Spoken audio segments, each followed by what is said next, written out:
Boker Tov. Good morning. We continue with the community daily dose of Torah. We know as the Bnei Yisrael crossed through the Yam Suf, when all was done and everyone was safely on the other side, Az Yashir Moshe Bnei Yisrael.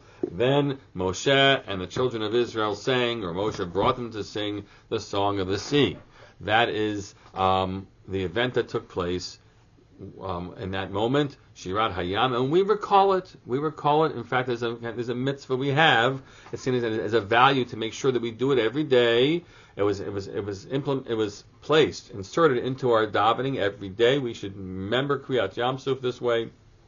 It's going to see recite Shirat Hayam as part of our davening each and every morning. The Gemara in Brachot says, it's not just about sort of singing the Shira, but actually there's a mitzvah to give thanksgiving to God whenever you are at a site of a miracle. And so therefore, we're told, Tana Rabbanan, our rabbis taught, Haro'eh ma'abarot hayam. I'm not exactly sure what that means. When you see the crossing points of the sea. I don't know what a ma'abarat hayam exactly is. But something that feels like a place where crossing could happen. Or maybe you knew exactly where it was. They could identify where the Israelites crossed over. You can go to Egypt and find that spot.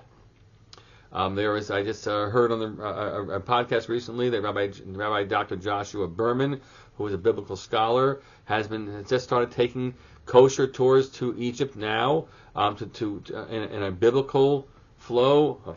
Pardon my reference there when I talk about the Nile and the Yam Suf.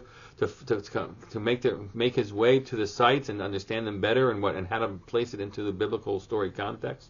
So if you go to Ma'abarot Hayam, this place of the crossing point, it might also be specific when you cross the Jordan River. That was more easily identifiable. The crossing places there. That too was a miracle. Tzarich shitein shabach v'hoda'ah lifnei hamakom.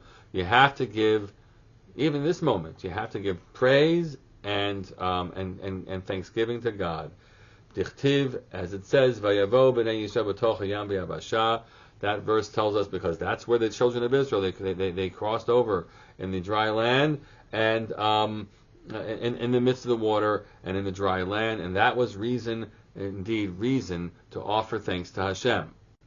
There is some discussion in the Torah Tamima, and he discusses what he was taught by his uncle, the Hamek Shela, that which pasuk we refer to. One was talking about the beginning, one was talking about the end, and he actually feels that the message here is more specifically, you don't go to the place where a miracle began, but you go to where the miracle concluded. Not because, the miracle's over, but when it concludes in safety and in security, that's the point where you give your bracha. So if you can figure out where the Bnei Yisrael started to cross the Red Sea, not yet the place to make the bracha or give thanks to Hashem.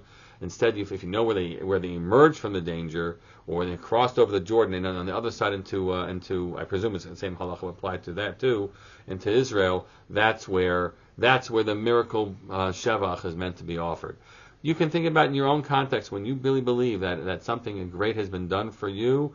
You have to give hoda'ah, and these lessons are learned from here to be thankful when the hand of God has brought us salvation. Wishing you all a great day.